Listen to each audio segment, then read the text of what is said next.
오늘은 기쁨을 누리고 계십니까? 라는 제목으로 말씀 전하겠습니다. 시조 한 수 들려드리겠습니다. 이런들 어떠하리 저런들 어떠하리 만수상 드렁치기 얽혀진들 어떠하리 우리가 이같이 얽혀져 100년까지 누리리라. 이방원이 고려 충신 정몽주에게 들려준 시조입니다. 더 이상 고려에 충성하지 말고 이제 새나라 조선을 건국하는 데 힘을 합치자. 자신의 세력과 동참할 것을 은유적으로 표현했습니다. 여기에 대한 정몽주의 답과는 다음과 같습니다. 이 몸이 죽고 주고 100번 고쳐주고 백골이 진토되어 넋이라도 있고 없고 임향한 일편단심이야 가실 줄이 있으랴. 정몽주는 그 제안을 거부합니다. 영원한 고려의 충신으로 남겠다는 의사를 표현합니다. 임향한 일편단심이야 가실 줄이 있으랴. 당시의 시류는 이미 조선으로 이제 흐름이 넘어갈 수 있겠죠. 근데 정몽주는 끝까지 고려의 사람으로 남겠다. 이 의지를 꺾지 않겠다라고 이야기를 하면서 강한 의지를 이 시에 담아서 표현합니다. 여러분, 우리가 흘러가는 강물을 한번 생각해 보면요, 그 강물에 나무 토막을 던지면요 물이 흘러가는 대로 그냥 떠내려갑니다. 근데 그 강에 사는 물고기는 다르죠. 움직입니다. 필요하면 강을 거슬러서 올라가기도 합니다. 왜 그렇습니까? 생명이 있기 때문이죠. 생명이 없으면 흘러가는 대로 흘러가지만 생명이 있으면 거슬러가고 역류하며 살아갑니다. 오늘 읽은 성경을 보면 사도 바울이 기쁨에 대해서 이야기를 하고 있습니다. 4절 말씀 우리 같이 한번 읽겠습니다.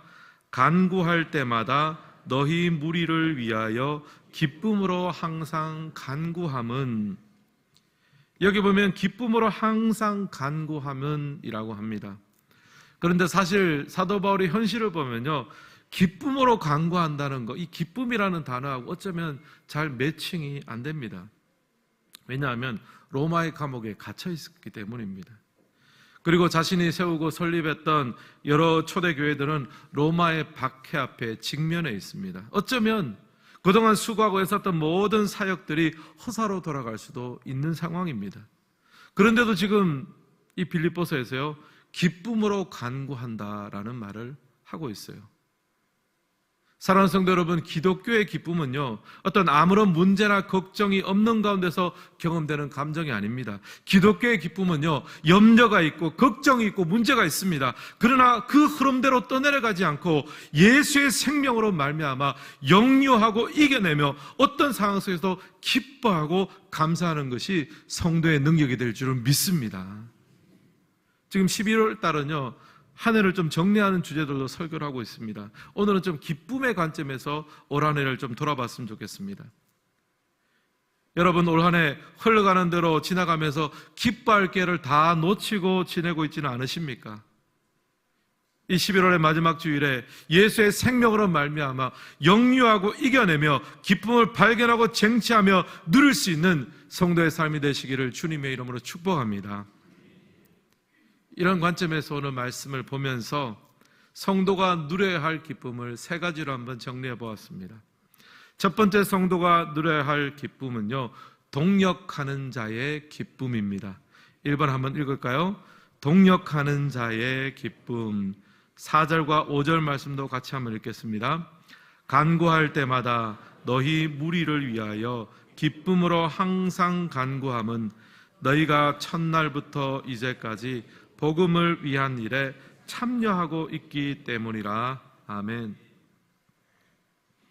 여기 보면 바울이 기뻐하는 이유가 나옵니다. 너희가 첫날부터 이제까지 복음을 위한 일에 참여하고 있기 때문이다.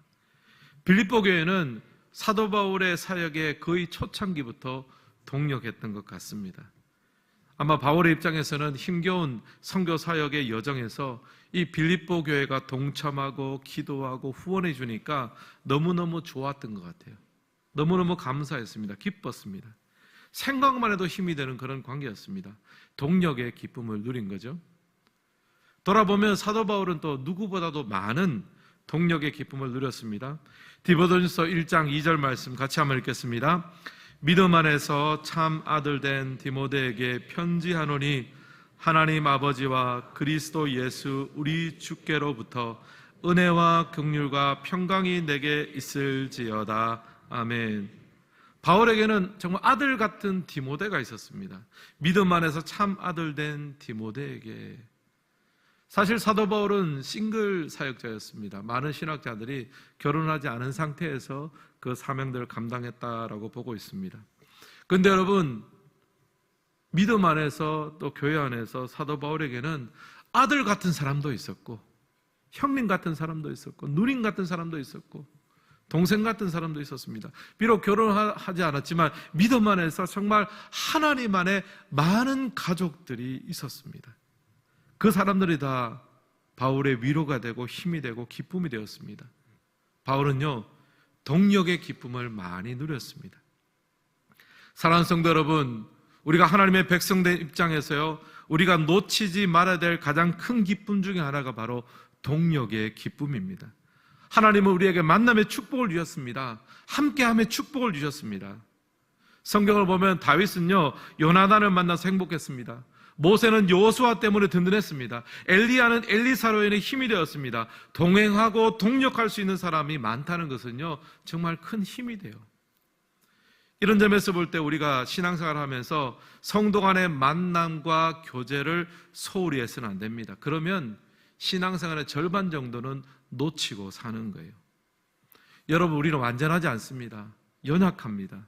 누군가의 도움을 받아야 되고 또 누군가를 도와줘야 합니다. 그래서 하나님은 우리를 공동체로 불러주셨습니다. 한계가 많고 불완전한 사람이기 때문에 서로 돕고 끌어줄 수 있도록, 서로에게 힘이 되도록 하나님은 우리를 공동체로 불러주셨습니다. 근데 이때 이제 좀 조심해야 될 게 하나 있어요. 뭐냐 하면, 우리가 공동체 안에서, 교회 안에서, 또 우리 가정 안에서 누군가를 보면서, 야, 저 사람은 뭔가 좀 다르겠지, 저 사람은 나를 실망시키지 않겠지, 뭐 그런 기대감을 가질 수 있습니다. 좋습니다. 근데 사실은 그런 마음을 가지면요, 우리는 반드시 실망하게 됩니다. 완벽한 사람은 없거든요. 대신에 우리가 어떤 상대의 허물을 발견했을 때 그 약함을 도와주고 허물을 덮어줘야 됩니다. 결국 하나님께서 우리에게 공동체를 허락하시고 동력하는 자의 기쁨을 누리기 위해서 우리에게 필요한 것은 무엇이냐? 은혜와 긍휼의 시선이에요. 서로 간의 만남이, 서로 간의 동력이 기쁨이 되기 위해서 필요한 것은 더 완벽한 노력이 아닙니다. 실수 한 번 하지 않는 노련함이 아닙니다. 뭐가 필요합니까? 은혜가 필요한 거죠. 저도 우리 교회 와서 7년 차입니다. 많은 분들이 격려해 주십니다. 잘하고 있다고 덕담도 해 주십니다. 너무 감사하고 기쁘죠. 근데 저도 잘 알고 있습니다. 제가 왜 허물이 없겠습니까? 제가 왜 부족한 게 없겠습니까? 누구보다도 제가 잘 압니다.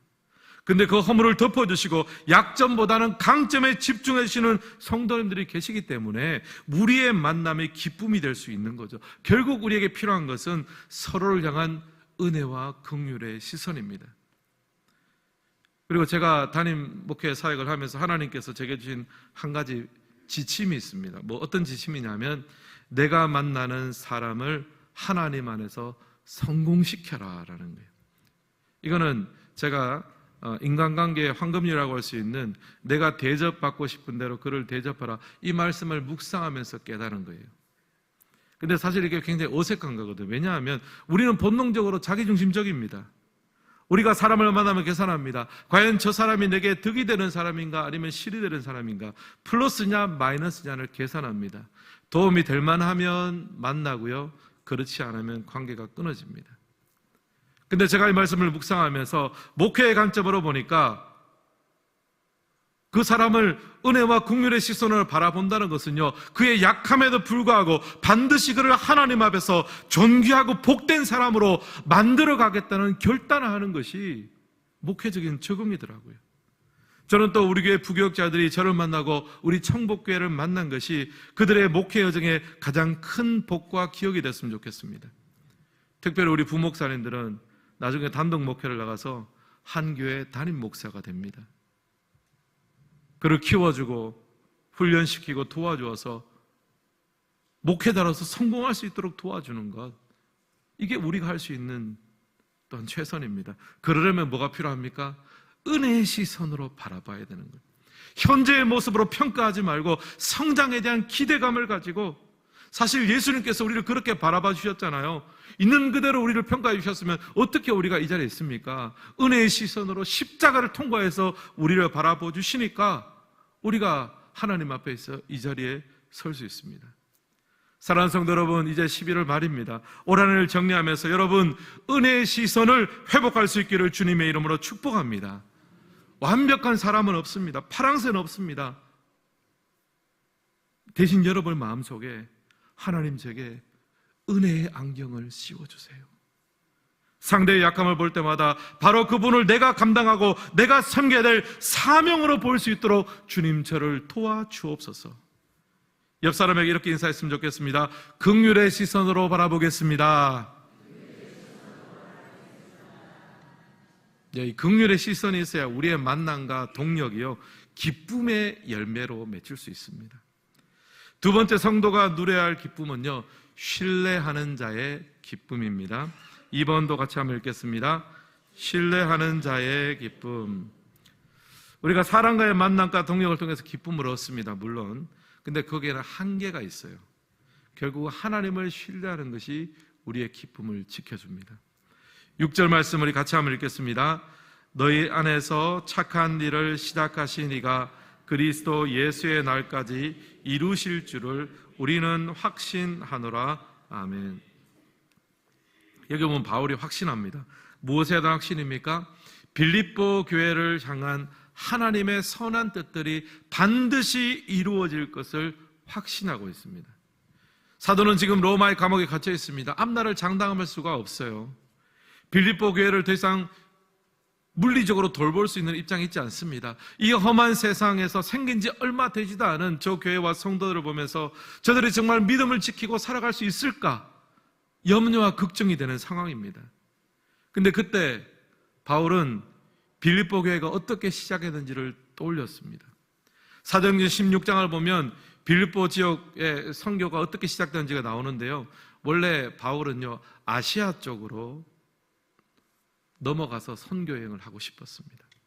그 아나톨리아 지방 쪽으로 넘어가서 산맥을 넘어가서 이제 아시아 쪽으로 선교를 하려고 했는데 출발 전날 밤에 하나님께서 한 가지 환상을 주셨습니다. 마게도냐 사람 하나가 서서 건너와서 우리를 도우라 라고 요청하는 환상을 보았습니다. 바울은 이게 하나님의 응답이라고 인도하심이라고 믿었습니다. 그래서 에게 바다를 건너서 마게도냐에 도착했는데 그 첫 번째 성읍이 어디냐? 빌립보였습니다. 그 빌립보에 들어가서 옷감 장사 루디아를 만나고 그리고 온 집안이 다 세례를 받았습니다. 이것이 바로 빌립보 교회의 시작이에요. 그러니까 바울이 생각해 보니까요, 이 빌립보 교회는 내가 계획하고 내가 의도한 대로 개척된 교회가 아닌 거예요. 지금까지는 내가 개척하고 내가 설립했다고 생각했는데 가만히 생각해 보니까 자기는 아시아로 가려고 그랬잖아요. 원래 하나님이 방향을 트셨어요. 빌립보 교회는 하나님이 세우셨다는 거예요. 근데 역설적이게도 거기서 사도 바울이 안심을 합니다. 내 계획대로 내가 세운 그런 교회면은 이거 어떻게 하나 내가 걱정하는데 하나님의 계획과 하나님의 역사와 하나님의 인도하심대로 이 빌립보 교회가 세웠으니 나는 안심합니다. 하나님께서 이 교회를 책임지실 줄을 믿습니다. 거기에 대한 확신과 안심, 기쁨이 있었습니다. 또 사도행전에 보면 바울 일행이 귀신 들린 여종을 만났습니다. 이 귀신 들린 여종이 점을 쳐서 주인들에게 큰 돈을 벌어주고 있었습니다. 근데 이 여종이 바울 일행을 따라오면서 지극히 높은 하나님의 종이여 말로 여러 날 괴롭혔습니다. 그래서 바울이 귀신을 쫓아내버렸습니다. 근데 그때부터 핍박이 시작되는 거예요. 귀신이 쫓겨나가니까 점치는 능력이 사라졌습니다. 주인들이 난리가 난 거예요. 돈을 못 벌잖아요. 귀신이 쫓겨나가지고 정신을 멀쩡한 된 것은 그걸 차치하고 나서라도 돈을 못 벌게 되니까 난리가 났습니다. 그래서 바울이랑을 붙잡아서 관리들에게 넘겨주고 또 옷을 찢기고 벗겨서 매를 맞습니다. 그러다가 이제 감옥에 갇힌 거죠. 아마 제 생각에는 사도 바울 일행이 감옥에 갇혀가지고 하나님을 많이 원망했을 것 같아요. 하나님, 내가 이럴 줄 알고 지금 아시아로 원래 가려고 했는데 하나님이 갑자기 에게를 건너가지고 이 마게도냐 첫 성 빌립보라 오라고 해서 이런 고생이 아닙니까? 뭐 이런저런 마음속에 좀 부침이 있었을 거예요. 한밤중에 바울과 실라가 기도하고 하나님을 찬송합니다. 큰 지진이 일어나서 문이 열리고요. 죄수들이 다 도망간 줄 알고 간수가 자결하려고 했는데 바울이 말렸습니다. 우리가 도망가지 않았다. 다 여기 있노라. 그러면서 전도를 하는데 굉장히 유명한 구절이죠. 주 예수를 믿어라. 그리하면 너와 내 집이 구원을 얻으리라. 이렇게 해서 시작된 곳이 빌립보 교회인 거예요. 바울은 빌립보 교회를 처음 시작해 하신 분이 하나님인 것을 기억했습니다. 확인했습니다. 이 일을 시작하신 분이 하나님이시니 끝까지 이 교회를 책임지시겠구나. 하나님을 찬양하고 확신하기 시작했습니다. 그 신뢰와 확신이 사도 바울의 마음속에 기쁨을 되찾아 주었어요. 사랑하는 성도 여러분, 하나님께서 여러분의 인생 가운데 찾아오셔서 구원하시고 지금 믿음의 길을 걷게 하고 있는 줄은 믿으십니까? 아멘이십니까 여러분? 그렇다면 여러분, 하나님이 여러분의 삶을 책임지십니다. 여러분의 삶 안에 하나님께서 일하신 분이 끝날까지 여러분의 삶을 이루시고 인도하시고 책임지실 거예요. 이 신뢰와 확신이 우리의 기쁨을 지켜줍니다. 작년이던가요, 제가 산상수훈을 설교하면서 그런 말씀을 드렸습니다. 하나님이 책임지시는 삶에 대해서 말씀드린 적이 있습니다. 여러분, 공중에 나는 새들은 심거나 거두지 않습니다. 창고를 지어서 먹이를 모아두지도 않습니다. 근데 필요한 것은 다 먹습니다. 어미새는 하루에도 수십 번씩 수백 번씩 새끼에게 먹이를 물어다 줍니다. 자기가 심지 않은 곡식, 자기가 기르지도 않은 벌레를 수십 수백 마리씩 잡아서 물어서 새끼들에게 먹이고 자기도 먹습니다. 이렇게 하나님은 하늘의 새들조차 먹이시고 챙기십니다. 근데 주님 말씀하시죠. 너희는 이것들보다 더 귀하지 아니하냐? 당연히 너희에게 필요한 것들 공급하시겠다 말씀하셨죠. 여러분, 이런 말씀 생각하시면서 여기 익산 조금만 벗어나면 호남 평야잖아요. 덜 지나가면 뭐 까마귀도 있고 여러 새들이 많이 있습니다. 그 새들 옆을 지나갈 때 새들의 노랫소리를 한번 들어보세요. 이런 소리가 들릴 거예요. 가만히 한번 들어보세요. 성도님, 염려하지 마세요. 한번 자세히 들어보세요. 당신은 나보다 존귀합니다. 하나님께서 나도 먹이시고 책임지시는데 존귀한 하나님의 자녀가 된 당신의 삶을 하나님께서 책임지실 거예요. 하나님을 신뢰하세요. 실물 설교를 하는 거예요. 실물 설교를. 하나님에 대한 믿음과 확신이 중요합니다. 그래야 염려를 이기고 기쁨을 누릴 수 있습니다. 여러분, 우리 신앙생활도 마찬가지입니다. 염려하는 데 시간 쓰고 마음 쓰고 에너지 쓰는 것에 반의 반이라도 말씀 보고 기도하는데 그 시간들을 투자한다면요, 여러분, 우리는 염려를 이기고 기쁨을 누릴 수 있습니다. 우리의 걱정거리에 대해서 싸우고 씨름하는 것보다 하나님 앞에 우리 자신을 세우는 것에 우리가 더 힘을 써야 합니다. 여러분, 오늘 주보 은혜 나눔란에 보시면 성경 암송대 참가자들의 간증이 나오는데요, 그 중에 초등부 건희의 간증이 있습니다. 고건인 것 같아요. 제가 이걸 읽으면서 굉장히 감동했습니다. 건희는 4학년인 것 같아요. 초등부입니다. 간증문 제가 잠깐 한번 읽어드릴게요. 제가 성경 암송을 시작한 지가 벌써 5년이 되어갑니다. 와, 벌써 5년이네요. 초등부인데. 너는 내게 부르짖어라. 내가 내게 응답하겠고 내가 알지 못하는 크고 은밀한 일을 내게 보이리라. 는 이 구절이 제게 가장 감동과 은혜를 주는 말씀입니다. 여러분도 어려운 일을 닥칠 때 하나님께 부르짖으세요. 그러면 하나님께서 반드시 응답해 주실 겁니다. 앞으로도 말씀 암송을 꾸준히 하여 하나님께 영광 돌리는 사람이 되겠습니다. 여러분, 놀랍지 않습니까? 누가 살짝 도와준 흔적이 있긴 해요, 보니까. 근데 여러분, 이 아이가 우리에게 실물 설교하는 거 아닙니까? 너는 내게 부르짖어라. 내게 응답하겠고 내가 알지 못하는 크고 은밀한 내게 일을 내게 보이리라. 이 말씀이 제게 가장 감동이 된다고 하면서 여러분도 어려운 일을 당할 때 하나님께 부르짖으세요. 하나님이 응답하실 겁니다. 여러분 연초에 성경 일독 오래 하겠다고 결단하신 분들 많이 있는 줄 압니다. 여러분 이제 연말이 다가오고 있습니다. 혹시 그동안 포기하고 성경 덮었던 분은 오늘부터 다시 펴시기를 바랍니다. 또 여러분들 새벽 시간이 되었던 아니면 여러분이 개인 기도가 되었던 여러분 일상의 기도를 회복하시기를 바랍니다.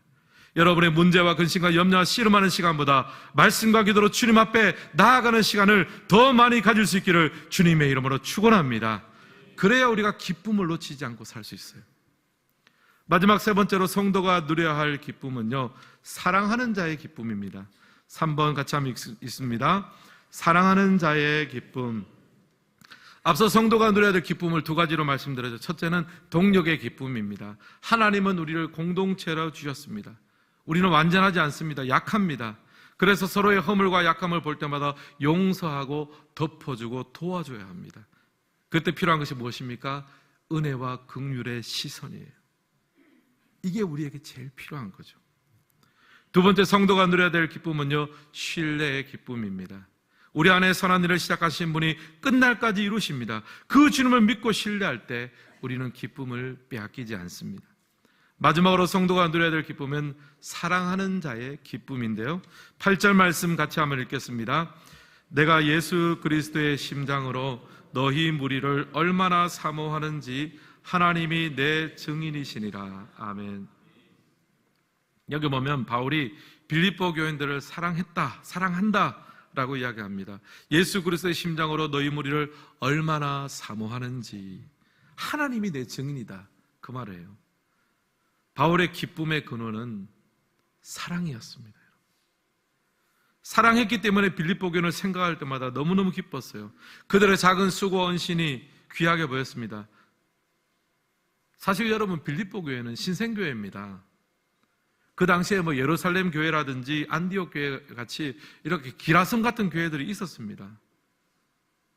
어떤 역사를 하고 어떤 일을 해도 그런 교회가 더 많은 일을 하죠. 빌립보 교회는 거기에 비하면 아무것도 아니거든요. 그런데 사도 바울은 빌립보 교회가 아주 작은 섬김과 작은 봉사만 해도, 보기만 해도 너무 기쁘고 좋은 거예요. 왜 그렇습니까? 사랑하니까. 사랑하면 기쁨을 발견할 수가 있는 거거든요.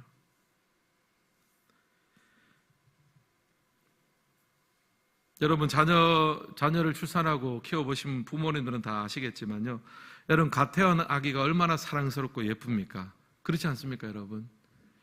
근데 객관적으로 보면 아주 예쁘진 않습니다, 사실은. 이제 점점 예뻐지는 거죠. 점점 예뻐지는 거죠. 근데 부모가 보면은 뭐 꿀이 뚝뚝 떨어지잖아요. 왜 그렇습니까? 사랑하니까 다 예뻐 보이는 거거든요. 기쁨의 근원은 사랑이에요.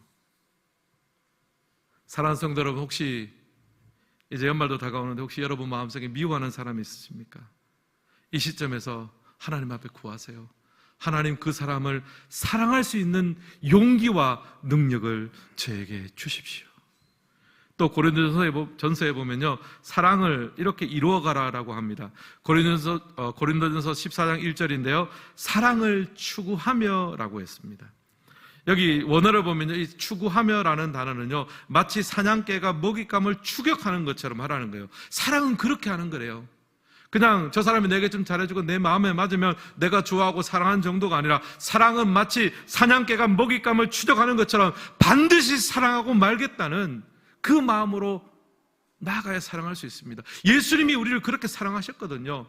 죽기까지 우리를 사랑해 주셨습니다. 놓치지 않고 사랑하신 거죠. 여러분, 세계적인 축구선수 손흥민 선수가 있는데요,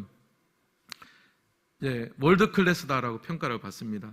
많은 해설자들이 그렇게 평가를 하더라고요.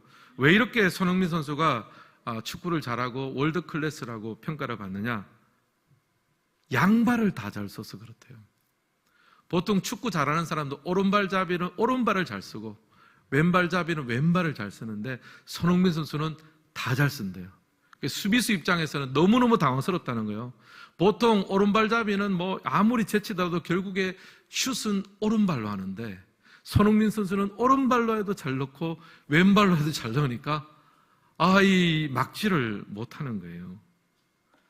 저를 비롯해서 우리 모두가 사랑에 대해서 그렇게 되길 원합니다. 저 사람을 이 방식으로도 사랑해보고, 그게 안 되면 또 다른 방식으로도 사랑해보고, 저 사람을 이렇게도 품어보고, 그게 안 되면 또 저런 방식으로도 저런 방식으로도 품어보는 거예요. 여러분, 성도의 사랑은요, 추구하는 사랑입니다. 추격하는 사랑입니다. 한두 번 시도하다고 포기하지 마십시오. 여러분, 하나님께서 우리를 그렇게 사랑해 주셨습니다. 하나님께서 허락하신 그 사랑의 마음을 가지고 하나님을 사랑하고 이웃을 사랑하고 추격하고 추구하는 사랑의 삶을 사시기를 주님의 이름으로 축원합니다. 그렇게 사랑하면요, 사랑하는 모든 것에 기쁨을 누리게 되는 거예요. 오늘 말씀을 마무리하겠습니다. 흘러가는 기쁨이 아니라 역류하는 기쁨을 누리기를 소망합니다.